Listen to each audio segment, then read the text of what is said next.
Hey there, everyone, and a massive, heartfelt welcome to English in Flow, the podcast where we transform your English learning journey into something vibrant, approachable, and incredibly rewarding for learners at every stage of the process. I'm absolutely thrilled to be here with you today, joined by my fantastic co-host, who always brings a spark of humor, a treasure trove of stories, and a ton of wisdom to make our conversations unforgettable. Let me introduce him. This is your go-to place for turning English from a daunting, intimidating challenge into a fun, fearless adventure. Whether you're just dipping your toes into the language or fine-tuning those advanced skills you've been honing for a while. And I'm so excited to share this episode with you all, ready to dive into tips, laughs, and real-life experiences that make learning English feel like a breeze. Oh, and let me tell you about my amazing partner in crime, who makes this show so special. Let me start by introducing myself. I'm Mia, a passionate language enthusiast who's dedicated to helping you find your unique voice in English, breaking down barriers with practical advice, warm encouragement, and strategies that make every step feel empowering and achievable. And I'm Lucas, the guy who's always got a quirky story or two up his sleeve, here to show you that English can be a playground of ideas, where mistakes are just stepping stones to building fluency, confidence, and connection with others. Together, we're diving into a topic that's so close to our hearts today: how to speak English with unshakable confidence, so you can make every conversation feel meaningful, authentic, and impactful, whether you're chatting with friends or presenting to a crowd. Oh, Mia, I'm buzzing with excitement for this episode, because confidence is like the secret ingredient that transforms your words into something powerful, letting you express yourself clearly and connect with people in ways that feel effortless, genuine, and deeply rewarding. We're going to unpack why speaking English confidently can sometimes feel like climbing a steep mountain, especially when you've studied hard but still hesitate.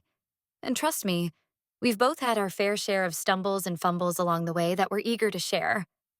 I've had those frustrating moments where my brain just freezes mid-sentence, my tongue trips over itself like it's doing its own dance, and I'm left second-guessing every single word I want to say.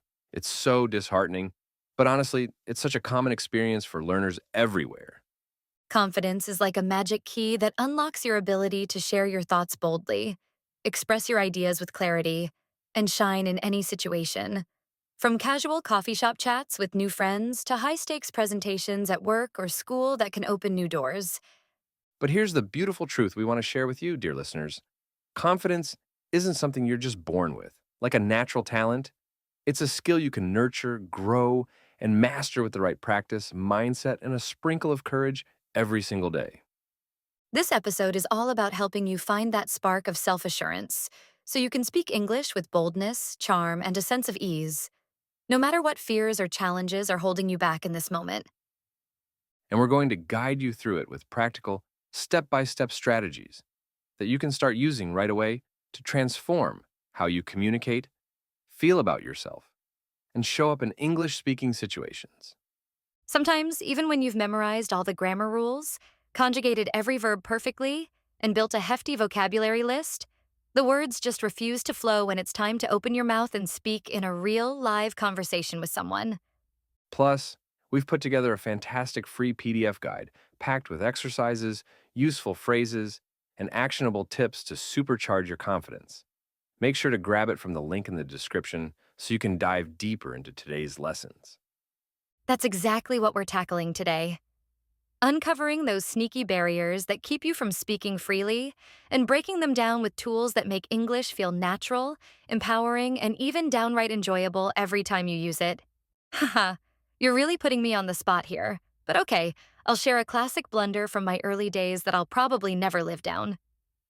Once, I was at a bustling cafe, trying to order in a hurry with a long line behind me, and I meant to say, "Can you make it quick, please?" But somehow I blurted out, "Can you make it sick?" The barista looked so confused, like I was asking for a diseased coffee or some bizarre new drink trend that didn't exist. Ha, ha, ha, that's pure gold. I can just imagine the barista's face, probably wondering if you meant some hip new slang they hadn't heard of yet, or if you were just having a wild day. Okay, my turn to confess. I've got a good one from when I was younger, way too eager to impress, and definitely not ready for the spotlight I put myself in. I was talking to a teacher about a boring school project, and I wanted to say I was excited about it to sound enthusiastic, but I mangled the pronunciation so badly it sounded like something completely inappropriate for a classroom. Let's just say her weird, puzzled look stayed with me for years and still makes me cringe. Oh no, that's the kind of moment that replays in your head at 2 a.m. when you're trying to sleep. I feel you on that one.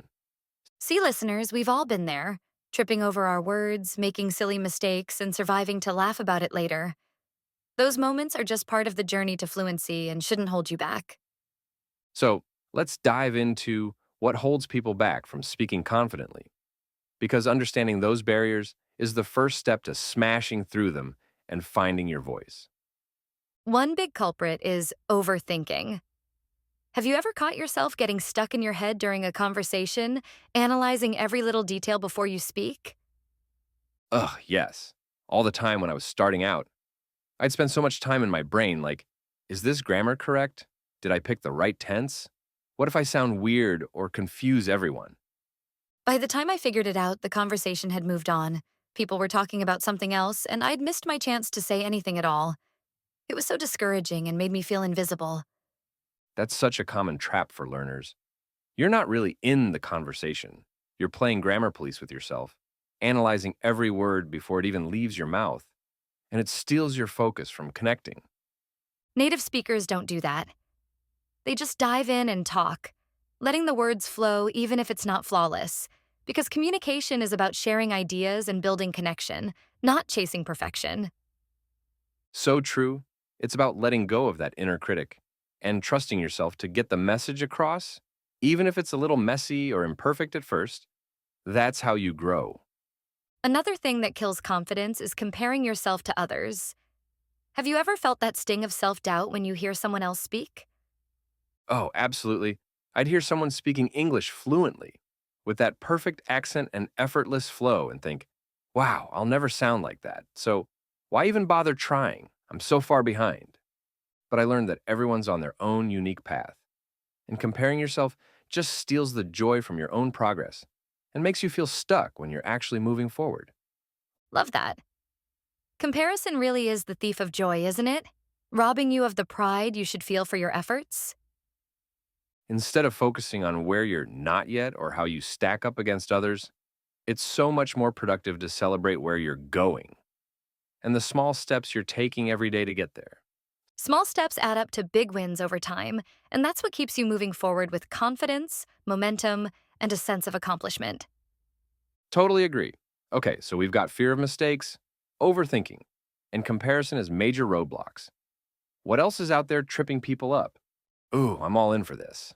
Let's start with scenario one: ordering food at a busy restaurant with the waiter hovering, the clock ticking, and a line forming behind you. What do you do to stay confident? Take a deep breath to calm those nerves, flash a warm smile, and keep it simple. Hi, I'd like a cheeseburger with fries and a soda, please. And could you make it quick if possible? If they ask something you don't catch, just say, sorry, could you repeat that one more time for me? Confidence isn't about perfection. It's about staying calm, clear, and in control under pressure. And that's what makes the interaction smooth. Nice, that's so doable and practical. Okay, scenario two: meeting someone new at a lively, crowded party, and they hit you with, tell me about yourself. Do you go into panic mode or confidence mode? Definitely confidence mode, because that's your moment to shine. I'd go with something short and authentic. Hi, I'm a music lover who's always hunting for new bands to listen to, and I enjoy trying exotic foods from different cultures. What about you? It's brief, it's real, it reflects who you are, and it opens the door for them to share, keeping the conversation flowing smoothly and naturally without any awkward pauses.